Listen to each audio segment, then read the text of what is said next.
to our channel. Now we are going to discuss about the remaining problems from the TET previous year question paper, which is held on 19th January 2025 shift 1 paper. So we already discussed that 91 to 100 problems in the part 1. Those who did not watch, you can watch that in the previous video. And let us get into the next question. Okay, so 101 question number 101. Okay, let us observe this question. If set A is equal to x such that x is a letter in the word mathematics and set B is equal to x such that x is a letter in the word statistics and set C is equal to A minus B, then number of subsets of this set C that we are asking. Okay, so set A అనేది mathematics అనే వాటిలోని letters ఉంటుంది and set B అనేది statistics అనే వర్డ్లోని letters అంట. So set C ఏంటి ఏ minus B అంట. So తర్వాత సెట్ సి యొక్క నెంబర్ ఆఫ్ సబ్సెట్స్ రాయాలి. సో ఫస్ట్ సెట్ ఏ అనేది సెట్ బిల్లర్ ఫామ్లో ఇచ్చినాడు. దీన్ని రోస్టర్ రూపంలో రాయడానికి దీనిలోని లెటర్స్ని రాయాలి. మ్యాథమెటిక్స్లో ఉన్న లెటర్స్ రిపీట్ కాకుండా రాసుకోవాలి. ఓకేనా? సో మ్యాథమెటిక్స్లో ఉన్న లెటర్స్ ఏంటి? ఫస్ట్ ఎం, ఏ, టి, హెచ్, ఈ, maths m repeated, no need, a repeated, t repeated, I not repeated. So let us write I and C is not repeated. Yes. Okay. So this is set A and set B is letters of the word statistics. So S, T, A, this T is repeated, no need to write. I, okay. Next S also repeated, T repeated, I repeated, C and S is also repeated, no need to write. So this is set B. Now what we need to find out? Set C we need to find out. Set C means what? A minus B. That means collection of all the elements of set A which is not in B. So A loan B లోను ఉన్న common elements ని అంటే A లోని B elements ని subtract చేయాలి. A లో B element ఏంది S and T, A element ఉంది ఏ, I, C. ఇవన్నీ కట్ చేస్తే మిగిలిపోయింది ఏంటంటే సెట్ ఏలో ఎం, హెచ్, ఈ. ఓకేనా? అంతే, ఈ 3 ఎలిమెంట్స్ మాత్రమే ఉన్నాయి. So set C is equal to what? M, H, E. This it is having only 3 elements. So number of elements in the set C is what? 3. So what we need to find out? We need to find out number of subsets. So number of subset is equal to 2 to the power of n of C. That means 2 to the power of 3, that is 8. So this set C consisting of 8 subsets. So fourth option is the correct answer. Okay, now let us see the next question. కింది వానిలో ఏది ఎక్కువ వైశాల్యం కలిగి ఉంది? So దీనికి option verification method మాత్రమే చేయడము, వేరే ఆప్షన్ లేదు. సో ఆప్షన్ వెరిఫికేషన్ మెథడ్లో ఫస్ట్ ఆప్షన్ చూడండి, area of circle whose radius is √7. So area of circle formula మనకు తెలుసు, పై ఆర్ స్క్వేర్. దీంట్లో ఆర్ వాల్యూ √7 సబ్స్టిట్యూట్ చేసినట్లయితే pi value 22/7 into √7 the whole square. 7 square root get cancel, 22/7 into 7 get cancel, we left with this 22 centimeters square వస్తుందండి. So this is the first option value. Okay, now let us see the next question. In next option లో we are asked to find out area of square whose each side is 4.5 centimeters. Area of square whose each side is what? 4.5 centimeters. That is a side square అంటే 4.5 the whole square చేస్తే మనకు 12.25 centimetre square వస్తుంది. So next area of equilateral triangle. Area of equilateral triangle, we know that formula of area of equilateral triangle is what? √3/4 a square. ఒక triangle లోని 3 sides equal అయినట్లయితే దాన్ని equilateral triangle అంటారు. దాంట్లో each side ఏ units అయితే దాని area ఏమొస్తుంది? √3/4 a square ఫార్ములాలో √3/4 a is what? Here 8 centimeters that we are asked to find out. So 8 square. So √3 value we are asked to take 1.732 by 4 into 8 into 8. That is 2. So 1.732 into 16. దీన్ని multiply చేసినట్లయితే మనకి 27.2 712 వస్తుంది, centimetre square వస్తుందండి. Next area of rectangle area కనుక్కోవాలి. Whose length is 6 centimetres, breadth is 4 centimetres. So area of rectangle formula we know that that is length into breadth. Length is 6, breadth is 4, that is 24. Okay, మనకు fourth option value 24, third option value 27. చూడండి, second option value is 12 only. Next 12.25 and దీని first option value ఏంటి 22 centimetres. మనకు అనుకోవాల్సింది ఏంటి, ఏది ఎక్కువ వైశాల్యం ఉంది, ఏది ఎక్కువ వైశాల్యం ఉంది, 22, 12, 27, 24, 27. కాబట్టి third option is correct answer. So area of equal rectangle is more in this case. Next question చూద్దాము. నెక్స్ట్ క్వశ్చన్ లో మనకి ఏమి ఇచ్చినాడు, the sum of the numbers between 100 and 199 which are divisible by 8. So 8 తో divisible ఏ numbers కనుక్కోవాలి. అవి ఏ numbers మధ్యలో ఉండాలి, 100 నుంచి 199 మధ్యలో ఉండాలి. సో ఏంటి ఆ నెంబర్స్ అంటే, ఇప్పుడు ఫస్ట్ 100 మనకు 8 తో ఎగ్జాక్ట్ గా డివిజిబుల్ అవుతుందా లేదా చెక్ చేద్దాము. ఓకేనా, 8 1 8, 2 left, bring down the 0. Next 8 2 16 and 4 left. 100 అనేది 8 తో ఎగ్జాక్ట్ గా డివిజిబుల్ కాదు. సో 100 అంటే ఈ ఇంకా 4 యాడ్ చేస్తే అది 8 తో ఎగ్జాక్ట్ గా డివిజిబుల్ అవుతుంది. So first number which is between 100 to 199 which is divisible by 8 అనేది 104. నెక్స్ట్ నెంబర్ ఏంది, దీనికి 8 యాడ్ చేస్తే మనకి ఎంత వస్తుంది, 112. నెక్స్ట్ నెంబర్ ఏంది 120, దీనికి 8 యాడ్ చేస్తున్నాడు, దీనికి 8 యాడ్ చేస్తే మళ్ళీ 120, దీనికి 8 యాడ్ చేస్తే 120. అట్లా మనకు 199 వరకు.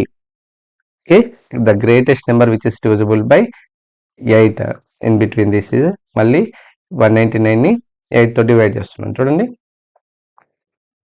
8 2 16, 3 left.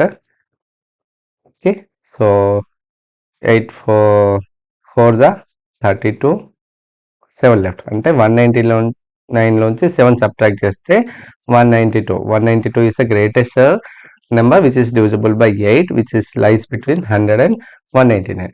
సో ఇప్పుడు ఈ నెంబర్స్ యొక్క సమ్ కనుక్కోవాలి. వీటిని యాడ్ చేసుకుంటూ పోవాలంటే ఫస్ట్ ఇది ఏంటి, ఆర్థమెటిక్ ప్రోగ్రెషన్ లో ఉంది. ఎందుకంటే ప్రతిదీ నెక్స్ట్ నెంబర్ ఎలా వస్తుంది, అండ్ యాడింగ్ 8. ఇది ఒక ఆర్థమెటిక్ ప్రోగ్రెషన్. దీంట్లో ఫస్ట్ నెంబర్ ఏంటి 104, కామన్ డిఫరెన్స్ ఎంత 8 అండి.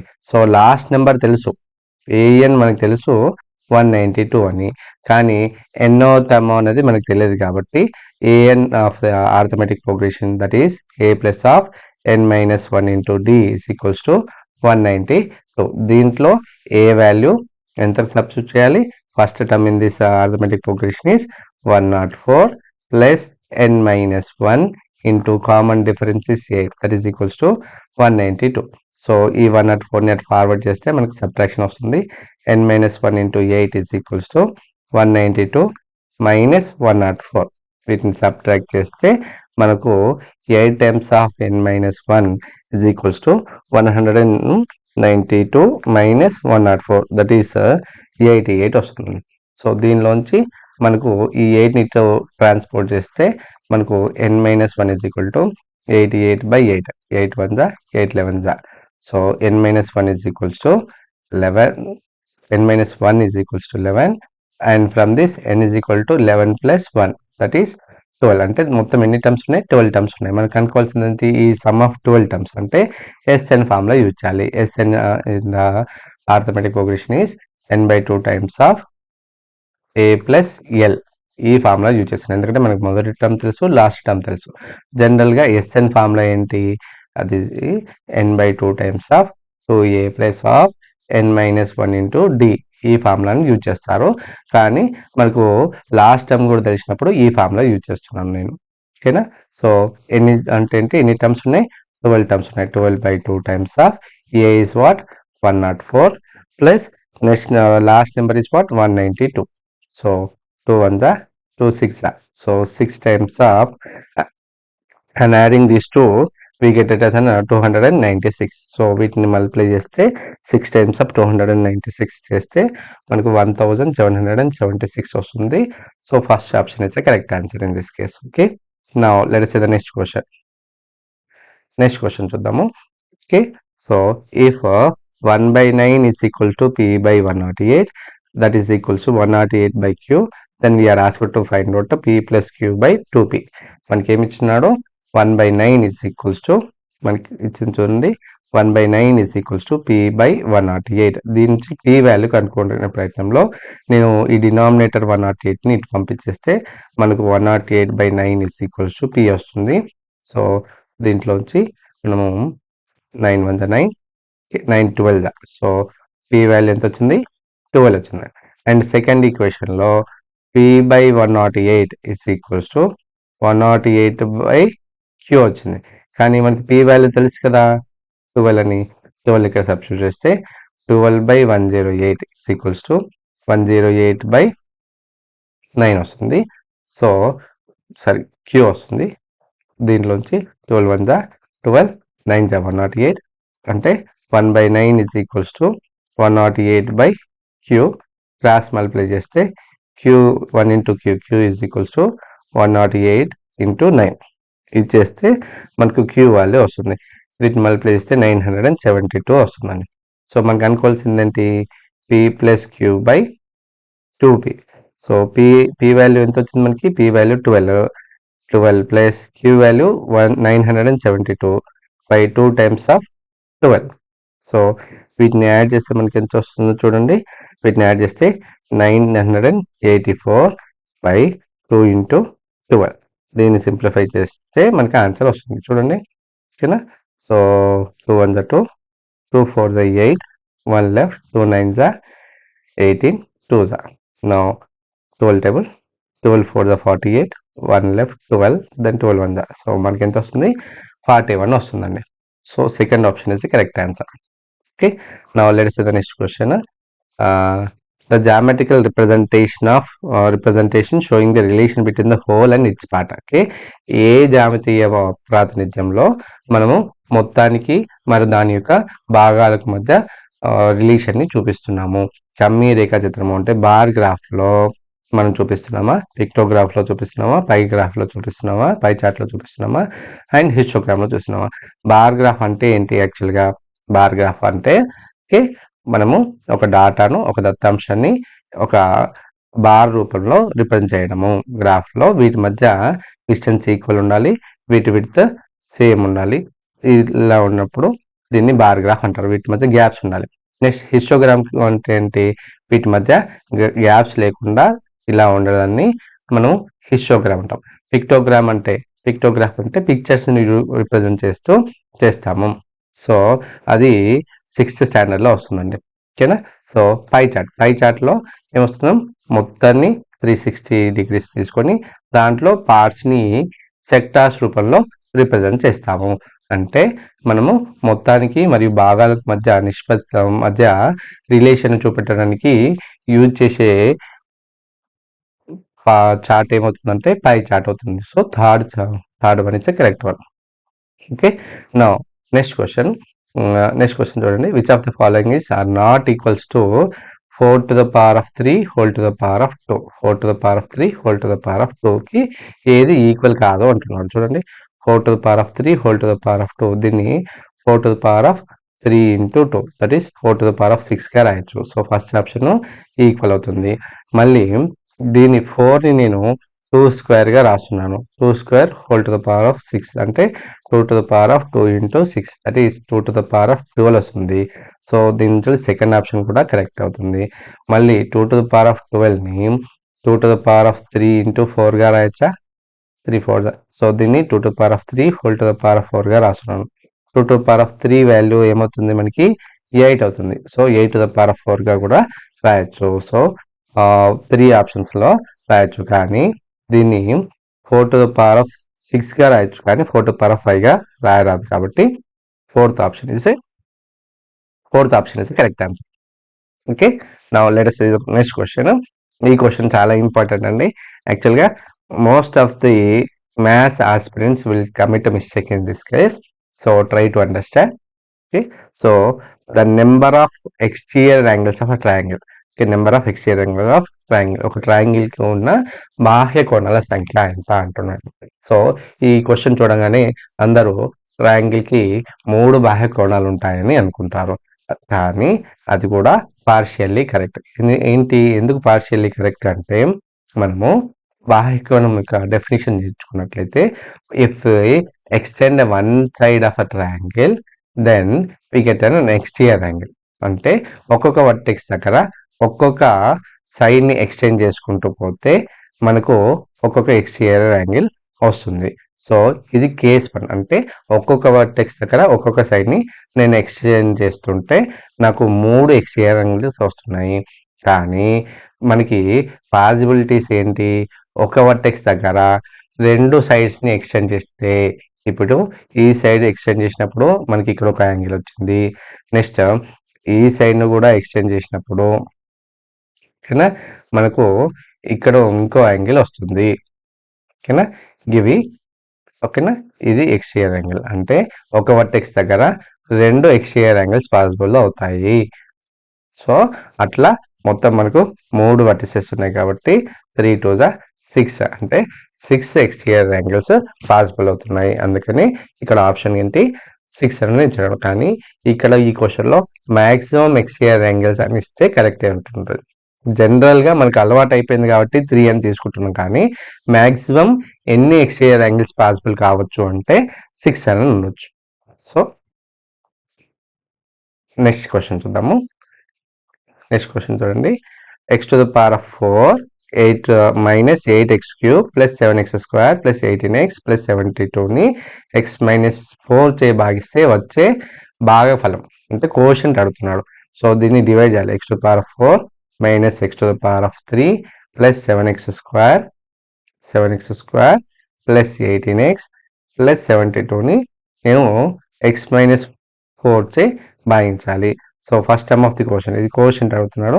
కోషంట్లో ఫస్ట్ టర్మ్ ఎలా వస్తుంది అంటే first term of the dividend by first term of the divisor.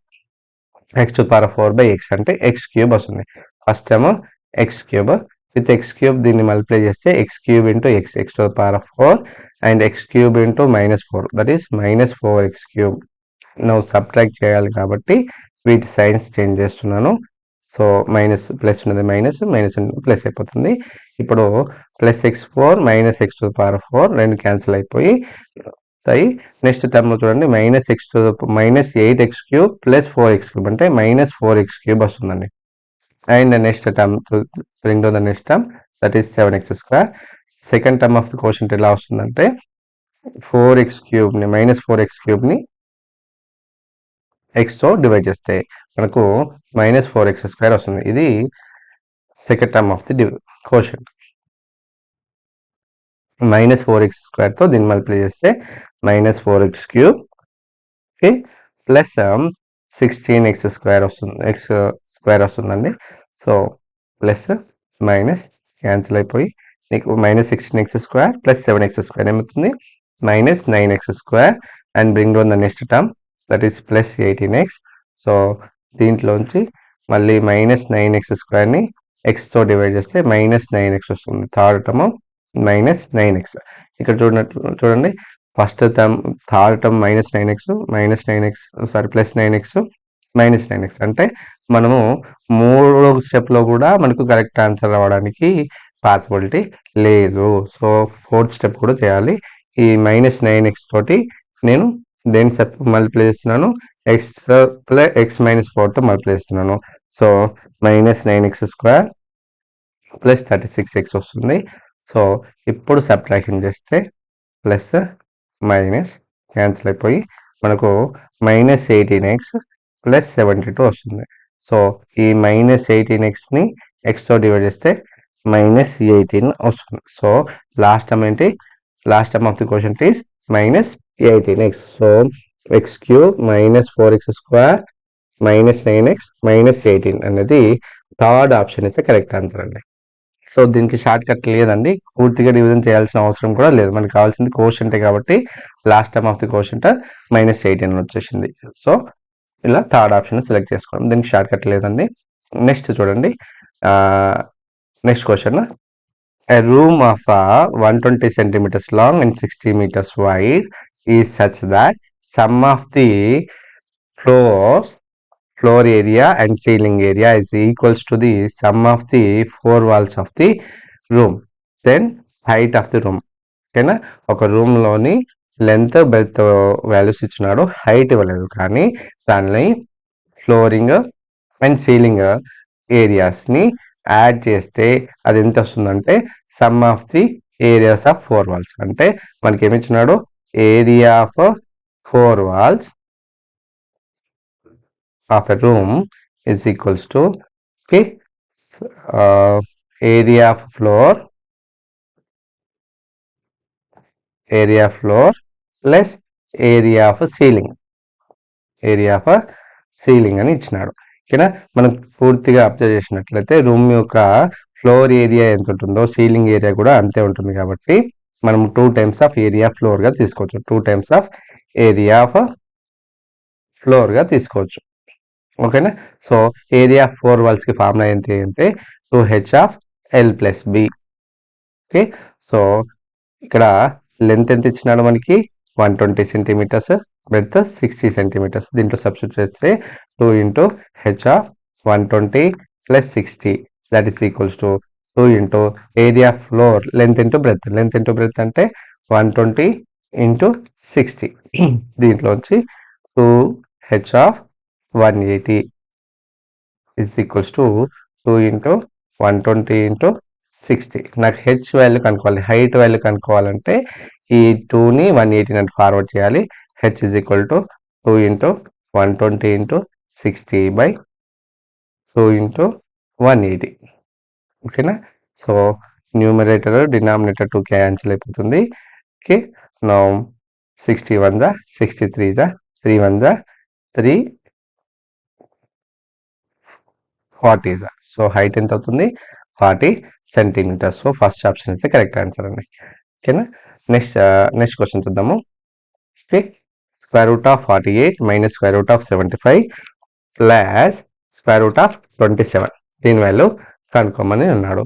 So square root of 48ని, ఓకే, రూట్ 48ని మైనస్ రూట్ 75 ప్లస్ రూట్ 27 ఇలా ఇచ్చినప్పుడు మనము ఈ 48ని పర్ఫెక్ట్ స్క్వేర్ ఇంటూ సంథింగ్గా రాయగలుగుతామా లేదా చూడండి. ఓకే, మనము 48ని 16 రాయొచ్చు, 16 ఇస్ పర్ఫెక్ట్ స్క్వేర్. అలాగే 75ని 25 ఇంటూ 3గా రాయొచ్చు. నెక్స్ట్ ఈ 27ని 9 ఇంటూ 3గా రాయొచ్చు. ఇక్కడ 9 perfect square, 25 perfect square, 16 perfect square. So square root of 16 into square root of 3 minus square root of 25 into square root of 3 plus square root of 9 into square root of 3గా రాస్తున్నాను. ఓకేనా, so ఇప్పుడు observe చేయండి, square root of 16 అంటే 4 route 3 minus ఇది 5 route 3, ఇది 3 route 3. ఓకేనా, so ఇప్పుడు ఇవి రెండింటిని యాడ్ చేయండి, 4 రూట్ 3 ప్లస్ 3 రూట్ 3 యాడ్ చేస్తే 7 రూట్ 3 వస్తుంది. 7 రూట్ 3 మైనస్ 5 రూట్ 3 అది మనకు 2 రూట్ 3గా వస్తుంది. సో మనకు fourth option is the correct answer అండి. ఓకేనా, నెక్స్ట్ క్వశ్చన్ చూద్దాము. -2 to the power of -1 -2 to the power of -1 value కనుక్కోవాలి. -2 to the power of -1 మనకి ఈ ప్రాబ్లం సొల్యూషన్ చేయడానికి మనకు ఒక కాన్సెప్ట్ తెలుసుకున్నాలి. a to the power of -nని 1/a to the power of n రాయొచ్చు, 1/a to the power of n రాయొచ్చు. అలాగే -2 to the power of -1ని నేను ఎలా రాయొచ్చు, 1/-2 to the power of 1 రాయొచ్చు. ఇక్కడ డినామినేటర్ నెగటివిటీ ఉండకూడదు కాబట్టి డినామినేటర్ నెగటివిటీ న్యూమరేటర్కి ఇచ్చేసి -1/2గా రాశాను. -1/2 వాల్యూ మనకి ఎంత తెలుసు, 0.5గా తెలుసు. కాబట్టి దీని వాల్యూ -0.5 అవుతుంది. సో ఫస్ట్ ఆప్షన్ అయితే కరెక్ట్ ఆన్సర్ అండి. నెక్స్ట్ క్వశ్చన్ చూద్దాము. If log 81 to the base 10 is equal to 1.9084 then we are asked to find out log 27 to the base 10. మనకి ఇచ్చింది ఏంటి, log 81 to the base 10 that is equal to 1.9084 అండి. So దీన్ని 81ని మనం ఎలా రాయొచ్చు, 3 to the power of 4గా రాయొచ్చు. అంటే log 3 to the power of 4 to the base 10 is equals to 1.9084. దీని నుంచి ఈ పవర్ని నేను ఇలా కోషంట్గా రాయొచ్చు. 4 into log 3 to the base 10 is equal to 1.9084. దీని నుంచి నాకు log 3 value కనుక్కోవాలంటే log 3 to the base 10 కావాలంటే ఈ మల్టిప్లయర్ 4 అటు ఫార్వర్డ్ చేస్తే డినామినేటర్ అవుతుంది 1.9084 by 4. దీన్ని డివైడ్ చేస్తే మనకు log 3 వాల్యూ వస్తుంది. So log 3 to the base 10 that is equals to 0.4771 వస్తుంది. సో మనకు అనుకోవాల్సిందంటే log 3 value log 10 value log 27 value అంటే log 27 వాల్యూ log 27ని నేను ఎలా రాయొచ్చు log 27ని 3 క్యూబ్గా రాయొచ్చు టు ద బేస్ 10 అంటే దీన్ని 3 into log 3 to the base 10. దీని వాల్యూ మనకు తెలిసింది ఏంటది 3 ఇంటూ 0.4771. వీటిని మల్టిప్లై చేస్తే మనకు ఆన్సర్ వస్తుంది 1.4313గా వస్తుందండి. Third option is correct answer. Let us say the next question. ఈ క్వశ్చన్లో మనకి ఏమి ఇచ్చినాడు, if the mean of first 4 observation is 18 and the mean of next 4 observation is 16, then mean of all 8 observations. ఓకేనా, మనకు మొదటి 4 పరిశీలనల యొక్క సగటు 18 ఇచ్చినాడు, తర్వాత 4 పరిశీలనల యొక్క సగటు 16 ఇచ్చినాడు, మొత్తం 8 అబ్జర్వేషన్స్ యొక్క మీన్ కనుక్కోమని అంటున్నాడు. సో ఫస్ట్ 4 అబ్జర్వేషన్స్ అంటే మీన్ ఆఫ్ ఫస్ట్ 4 అబ్జర్వేషన్ అంటే some of first 4 observation by 4 gives you 18. From this sum of first 4 observations రావాలంటే నేను 4 ఇటు ఫార్వర్డ్ చేస్తున్నాను. So sum of first 4 observations is equals to 18 into 4. So that is 72 వస్తుందండి. అలాగే sum of next 4 observations రావాలంటే మనం ఏం చేయాలి, నెక్స్ట్ 4 అబ్జర్వేషన్స్ ఒక మీన్ 16 ఇంటూ 4 చేస్తే మనకు 64 వస్తుందండి. సో మనకు మొత్తం మీన్ ఆఫ్ 8 అబ్జర్వేషన్స్ కావాలంటే some of first 4 observation 72 plus some of next 4 observation 64 by total observations 8. ఇలా చేస్తే మనకి ఆన్సర్ వస్తుంది. మనకి 136/8 వస్తుంది. 8 1 8, 8 1 8, దీంట్లోంచి 5 వస్తుంది. సో 8 7, సో ఎంత వస్తుంది 17 అనేది మీన్ వస్తుంది. Mean of all 8 observations is 17 అండి. Okay, next last problem in this video. Let us observe the question. A sphere and hemisphere are same radius, then ratio of their total surface areas in the order. ఓకేనా, ఒక sphere హెమిస్పియరు same రేడియస్లో ఉన్నాయంట. మనకు అనుకోవాల్సిందేంటి ratio of the total surface area.